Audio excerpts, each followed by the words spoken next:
I just want to point out that although I've never jogged to the South Pole, I think my genetic DNA has been there. So I just wanted to start with that little note. Anyway, we were invited to speak to you tonight about the role that student motivation has played in our life and our work. Well, the seeds for that were planted at a very early age for me. As a preteen growing up in rural Ontario, my family sponsored a young Vietnamese family to come and live with us. And I can tell you that even then, I relished the role of becoming a teacher. But it was years before I understood that although I taught them how to read and write the word, once we shared a language, they taught me about the world. As a new teacher in the early 80s, I experienced an annual change in assignment. Perpetual learning was my reality. But I learned that working on new curriculum every year for a new grade at a new school, with teachers and students, was an engaging process to participate in, and that engaging in that creative intellectual work actually fed my teaching and nurtured my spirit. Author Malcolm Gladwell has suggested that autonomy, complexity, and a connection between effort and reward are necessary for work to be satisfying. Similarly, Daniel Pink talks about this, suggesting that autonomy, mastery, and purpose create conditions for people to do their best work. I thought about 20 years ago when I was working with 400 students across a large geographic distance, and they came to me and said, we want to build a website. This was before doing Weaver. I had no idea what to do. No problem.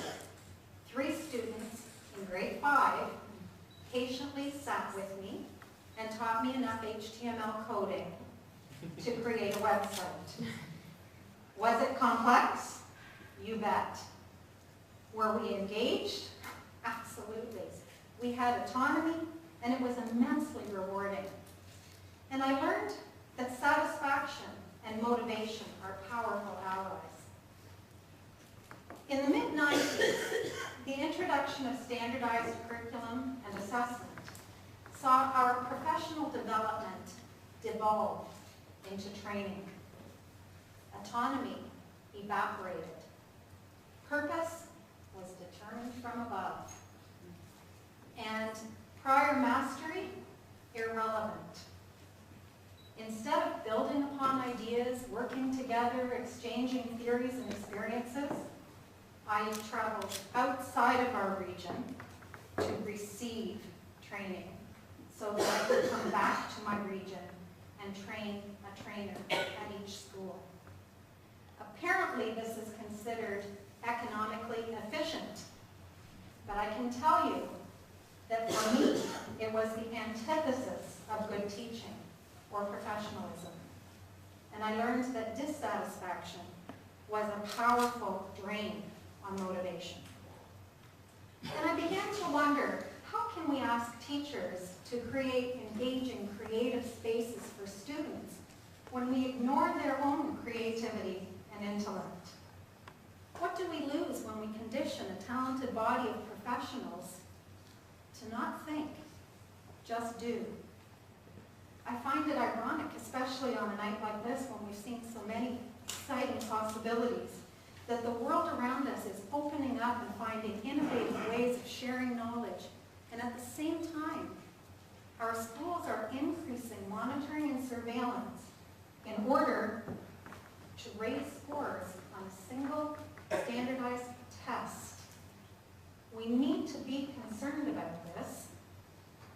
Do we want and can we afford to simply graduate individuals who demonstrate proficiency at following instructions at a time when success in the global economy is dependent upon innovative thinking?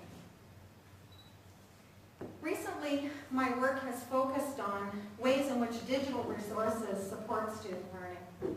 Once again, when the going gets tough, you bring in the students. So I included the lead users of our technology, our students, on this project. One student, dismayed by what he perceived to be a resistance to technology in his classroom, uttered the familiar idiom, "Well, you can lead a horse to water, but you can't make it drink." Well, horses are not unlike people.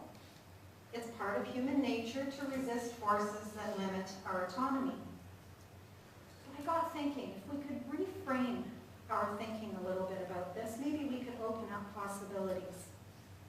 So the question, how might we arouse thirst, acknowledges our natural desire for meaning. It is why my current multiliteracies project is called The Salty Chip. This project trusts in the power of engaged teachers and students working together. It honors and respects the different places we all are in our learning and our use of emerging technologies. A balanced intake of salt is essential to our physical life. Too much leads to problems. Too little can lead to death. It might be well worth considering the fluid balance in our intellectual diets. How often do we feel intellectually dehydrated when training ignores the basic principles of differentiated instruction? What kind of a legacy are we leaving our students, or do we want to leave our students and the teachers that follow us? I think it's time to shift the discourse in education from one that has been steeped for too long in management, accountability, and measurement to one of inspiration, engagement, and hope. Hope that our schools can move beyond the factory model and its factory mentality to spaces more relevant to the 21st century and ideas that have ignited a generation as we've seen evidence of tonight. Hope that teachers and students can re-engage as learners in ways that leave us all full, satisfied, and thirsty.